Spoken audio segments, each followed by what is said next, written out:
एक गरीब ब्राह्मण अपनी पत्नी के साथ रहता था। उसकी गरीब हालत देखकर गांव के लोगों ने सोचा कि थोड़ा चंदा इकट्ठा करके क्यों ना इसे कुछ काम करा दिया जाए।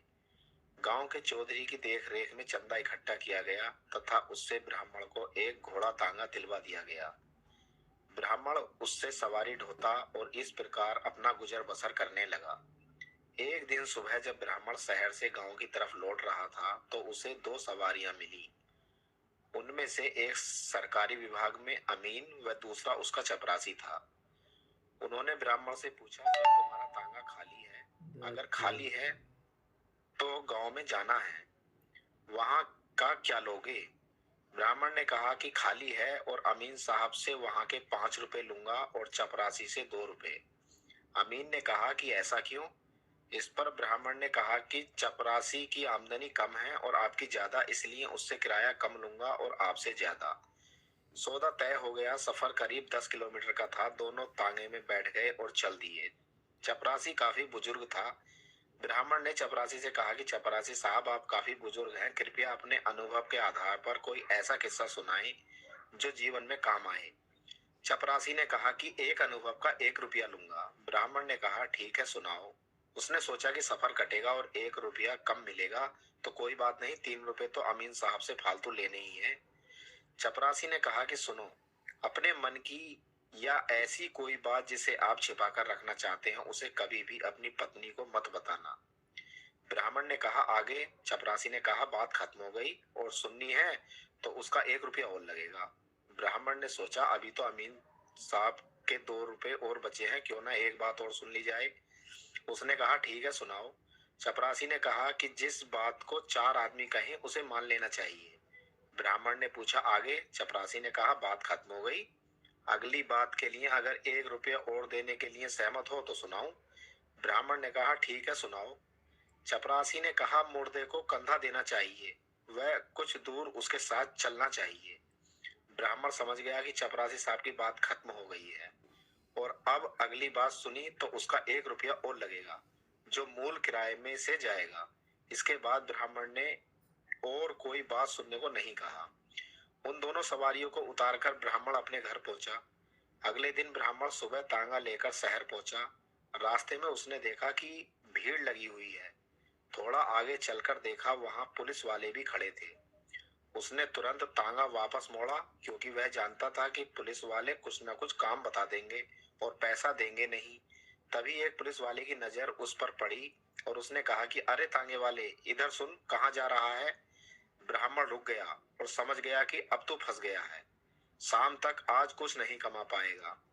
पुलिस वाले ने कहा कि इस आदमी का एक्सीडेंट हो गया था, यह मर गया है, इसे पोस्टमार्टम के लिए ले जाना है। इसे उठाकर तांगे में डाल और मोर्चरी में ले जा। ब्राह्मण ने कई बहाने बनाए, कहा कि उसे काम से जाना है, लेकिन पुलिस वाले ने उसे डांट दिया कि पहले इसे वहां पहुंचा। वहां पर खड़ी भीड़ में से भी कुछ लोग ब्राह्मण से कहने लगे कि ले जाओ, कुछ नहीं होगा। ब्राह्मण को डर था कि पुलिस का मामला है, कहीं उल्टा उसे ही न फंसा दे। फिर ब्राह्मण को चपरासी की बात याद आई कि जब 4 लोग कहें तो बात मान लेनी चाहिए। उसने सोचा कि आज फंस तो गए ही हैं, क्यों ना चपरासी की बातें आजमा ली जाएं। ब्राह्मण ने मन को समझाया और मृतक को उठाकर तांगे में डाला और चल दिया।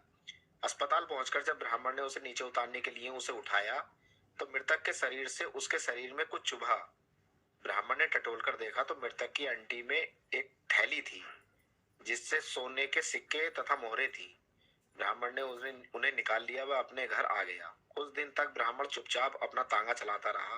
वह गुजारा करता रहा, लेकिन वह जानता था कि अगर तूने इस धन का इस्तेमाल किया तो लोग उससे चिढ़ने लगेंगे और पीछे पड़ जाएंगे कि उसके पास इतना धन कहाँ से आया। कहाँ तो वह भूखा मरता था। उसने यह बात अपनी पत्नी को भी नहीं बताई, क्योंकि चपरासी की बात उसे याद थी। कुछ दिन बाद ब्राह्मण ने अपनी झोपड़ी की जगह एक पक्का मकान बनाया और आराम से रहने लगा। उसके पड़ोस में रह रहे चौधरी को उससे जलन होने लगी कि इसका घर मेरे घर से अच्छा बन गया है, वह भी इतनी जल्दी, इतनी प्रगति। उसने सोचा कि ये ब्राह्मण करता क्या है, जरूर कुछ ना कुछ गड़बड़ है। उसने सोचा कि पहले पता लगा लेना चाहिए कि मामला क्या है। वह कई दिन तक ब्राह्मण के पीछे छिप छिप कर जाता रहा। वह पता करने की कोशिश करता रहा, लेकिन पता नहीं चल सका। थक हार कर जब शाम को वह घर लौटा तो सोचने लगा कि कैसे पता चले। तभी चौधरी की पत्नी अपने मायके से आई। उसने देखा कि उसके पड़ोस में इतना अच्छा मकान बन गया है। जब उसे पता चला कि यह ब्राह्मण का मकान है तो उसे भी जलन हुई। वह आकर चौधरी पर लाल पीली हुई कि सुबह से शाम तक 2 किलो तंबाकू हुक्के में भरकर लोगों को पिलाते हो, कुछ करते न धरते हो। देखो ब्राह्मण ने कितनी जल्दी इतनी तरक्की की है कि क्यों ना तुम भी शहर जाकर कोई काम करो। चौधरी ने अपनी पत्नी से कहा कि वह खुद परेशान है। कई दिन कोशिश की, लेकिन पता नहीं चल सका कि ब्राह्मण आखिर करता क्या है। उसकी पत्नी ने कहा, ठीक है, यह मैं पता करके बताऊंगी।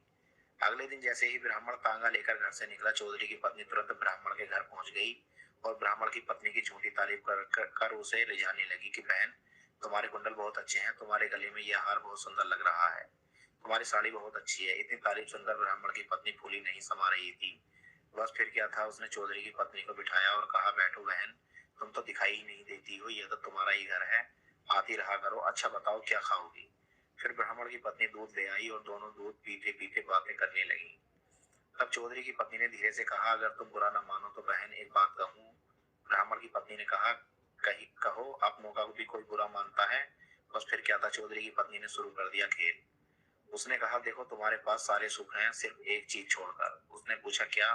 चौधरी की पत्नी ने कहा कि तुम्हारे पति तुम्हें अपनी बातें नहीं बताते कि वो क्या करते हैं, कैसे पैसा कमाते हैं, और हमारे चौधरी मुझसे पूछे बगैर कोई काम नहीं करते और शाम को आते ही एक एक मिनट का हिसाब देते हैं। ब्राह्मण की पत्नी ने कहा, चिंता न करो बहन, आज से मेरे पति भी एक एक मिनट का हिसाब देंगे। शाम को ब्राह्मण जब घर लौटा तो उसकी पत्नी ने खाना नहीं बनाया था और तैयार बैठी थी। उसका चेहरा देखकर ब्राह्मण भी समझ गया कि आज कोई बात जरूर है। ब्राह्मण ने पूछा, क्या बात है, तबीयत तो ठीक है। ब्राह्मणी ने कहा, तुम्हारी बला से तुम्हें क्या, तुम मेरी परवाह करते ही कहाँ हो। ब्राह्मण को शक हो गया कि कोई चक्कर जरूर है। उसने कहा, बताओ तुम्हारी परवाह कैसे नहीं करता। पत्नी ने कहा कि तुमने मुझे आज तक नहीं बताया कि इतना पैसे कैसे और कहां से आया जिससे यह मकान बनवाया, और तुम तांगा चलाने के अलावा और क्या करते हो।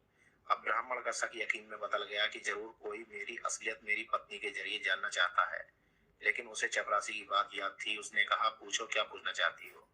उसकी पत्नी ने कहा कि पहले तो यह बताओ कि तुमने इतना धन कहाँ पा लिया जिससे यह घर बना। ब्राह्मण समझ गया कि हो न हो यह उसके पड़ोसी चौधरी की चाल है। ब्राह्मण जानता था कि वह मूर्ख अपनी पत्नी के कहने पर चलता है।